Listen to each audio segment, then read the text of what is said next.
मेरे अंतःकरण में जिनके लिए अत्यंत आदर है, ऐसे ब्रह्मलीन पूज्य राम सुखदास जी महाराज, भगवत गीता के ऊपर जिन्होंने इतना गहन चिंतन किया। आज गीता प्रेस गोरखपुर के माध्यम से जो भगवत गीता बिल्कुल 2 रुपए 5 रुपए में घर घर तक पहुंचाई, वो योगदान किसी महापुरुष का रहा होगा तो स्वामी राम सुखदास जी महाराज, अद्भुत संत। एक भी फोटो नहीं मिलेगी उनकी आपको। वो बिल्कुल कहते हैं ये शरीर है, इसकी पूजा मत करो। मैं आज उनका स्मरण इसलिए करता हूं। आज 15 जून 15 जून स्वामी, यदि मेरी भूल न हो रही हो तो स्वामी जी का देहांत का दिन ये 15 जून था।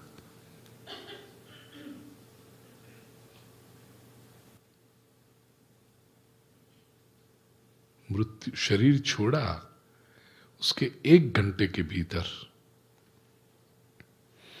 2 चिताएं जलाई गई। एक चिता में स्वामी जी का देह और बाजू में दूसरी चिता, उसमें स्वामी जी के पर्सनल यूज की जितनी चीजें, बहुत कम, मतलब परम वैरागी, कमर के आसपास एक कपड़ा लपेटते, छोटी धोती लपेटते, उनके भोजन के जो कुछ पात्र सादे रहे होंगे, 2-3 धोतियां, गमछा, ये जितनी भी चीजें थी उनके कुछ, वो सब दूसरी चिता में उसका अग्नि संस्कार कर। स्वामी जी ने स्पष्ट कहा था, मेरे बाद में मेरी याद आए ऐसी एक भी चीज नहीं होनी चाहिए। ये तो लोग कहते हैं ना कि कुछ संप्रदाय, प्रसादी का ये, प्रसादी का वो, प्रसादी का ये, प्रसादी का। स्वामी राम सुखदास जी परम वैरागी। सोचिए, जीवन भर जिस व्यक्ति ने कभी अपनी फोटो न लेने दी, आज भी उनके बहुत जब शिष्यों ने विनती की तो ऑडियो करवाई कि आप इतना जो ज्ञान दे रहे हैं, बाद में हम पुस्तक आकार में प्रकट करें, लेकिन जब ज्ञान प्रकट हो रहा है उस समय तो ऑडियो करवाए। आज उनके प्रवचन जब टीवी चैनल पे भी आते हैं, कहीं भी यूट्यूब पे भी आपको मिलेंगे, स्वामी राम सुखदास जी के फोटो भगवान की चलती होगी, आवाज पीछे स्वामी राम सुखदास जी की होगी। कभी अपनी फोटो भी नहीं,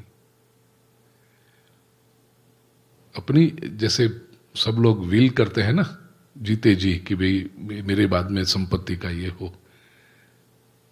एक सन्यासी का वसीयतनामा करके बुक उन्होंने पब्लिश की थी ड्यूरिंग हिज लाइफ टाइम, और उसमें कहा, मेरी कोई मूर्ति मत बनाना, मेरी फोटो की कोई पूजा मत करना, मेरे बाद में मेरे नाम से कोई चंदा इकट्ठा मत करना, कोई आश्रम, कोई मंदिर, ऐसे सब मत बनाना। मैंने जो कहा है वो याद रखना, मुझे भूल जाना। ये सन्यास किससे महापुरुष। और दूसरी तरफ हम लिखते हैं, लोग कंटेनर भर भर के अपनी फोटो ले आते हैं इंडिया से, जहां जाए अपनी फोटो दे देते हैं, जहां जाए अपनी फोटो चिपका देते हैं। हाँ, कुछ लोगों के घर में जाओ, गाड़ी में जाओ, सब वही उसकी फोटो लगे, दाढ़ियां ही लटकी हुई दिखती हैं सब जगह पे। भगवान की फोटो हो। मनुष्य शरीर तो नाशवंत है, परमात्मा की जो बात कही गई है वो महत्वपूर्ण है। आजानुबाहु स्वामी जी, प्रिय स्वजनों, सुबह 5 बजे उनके प्रवचन शुरू होते थे। ऐसे महापुरुष नहीं देखे। Can you imagine? 5 बजे हॉल में यदि प्रवचन हो, ठीक शार्प 5 AM स्वामी जी प्रवचन शुरू करेंगे, हॉल के दरवाजे बंद, फिर कोई एंटर नहीं कर सकता। वो बात अलग कि एंटर होने की जगह ही नहीं रहती थी। 4 साढ़े 4 बजे में हॉल फुल हो जाता था।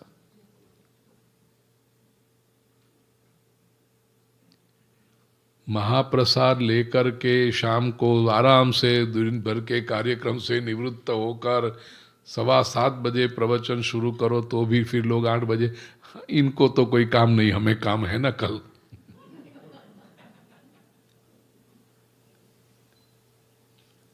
सुबह 4 बजे 4:30 बजे लोग पहुंच जाए। ये स्वामी राम सुखदास जी महाराज, मुझे बहुत आदर, उनका भी बहुत प्रेम प्राप्त हुआ मुझे। लेकिन एक बात का मैं बहुत भावुक हो जाता हूँ जब महापुरुषों का स्मरण करता हूँ। मुझे दुख रहा एक बात का, स्वामी जी ने कभी मुझे चरण स्पर्श न करने दिए। मैं जब उनको चरण स्पर्श करने जाऊं तो वो दूर हट जाते। नहीं, आप विद्वान ब्राह्मण हो, आप मुझे चरण स्पर्श, तो मैं कहता स्वामी जी आप बड़े हैं, आप भी तो ज्ञानी हैं। 2-3 बार मिला तो मुझे बहुत आश्चर्य होता था कि क्यों मुझे, और उनके सेवक भी कहते कि आप मत स्पर्श करो, आपके प्रति बहुत प्रेम है, सम्मान है, आप ब्राह्मण हो, आप यदि चरण स्पर्श करोगे तो स्वामी जी उपवास करेंगे, भोजन नहीं करेंगे। 3 बार मिला, चौथी बार में पता चला स्वामी जी का शरीर ब्राह्मण नहीं था, पूर्वाश्रम में ब्राह्मण नहीं थे, लेकिन सनातन संस्कृति का इतना प्रेम, अध्ययन इतना कि ब्राह्मणों के प्रति बहुत गौरव करते हो, बहुत से। तो उनको अंदर था, बताते नहीं थे कि मैं ब्राह्मण नहीं हूं, लेकिन उनको तो अंदर था। तो मैं यदि चरण स्पर्श करूं पीछे हट जाते, नहीं करो आप।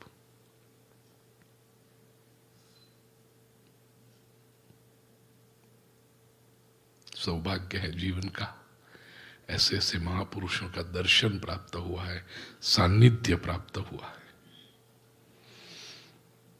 बहुत कम रह गए अभी ऐसे, लेकिन मेरे कहने का आशय आजान बाहु, स्वामी खड़े हो तो उनका भी 6-6.5 फीट की हाइट और आजान बाहु, घुटनों तक उनके हाथ, और यूं बड़े बड़े पंजे देखो।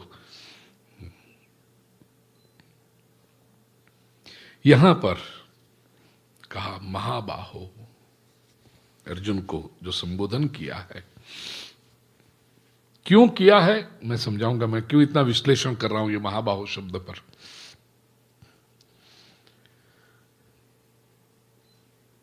तीन गुण है हे महाबाहो, प्रकृति संभवाहा, प्रकृति से उत्पन्न हुए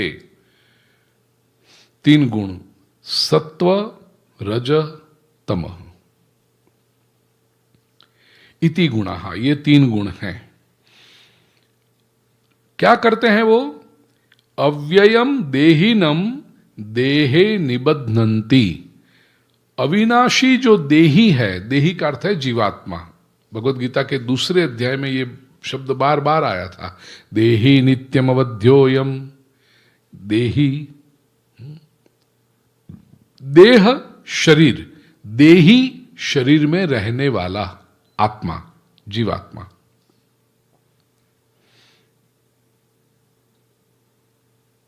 इसको बांधते हैं, कहां बांधते हैं? देहिनम देहे निबध्नन्ति, जीवात्मा को शरीर से बांधते हैं ये 3 गुण, सत्व रज और तम। अब इसको जरा समझिए।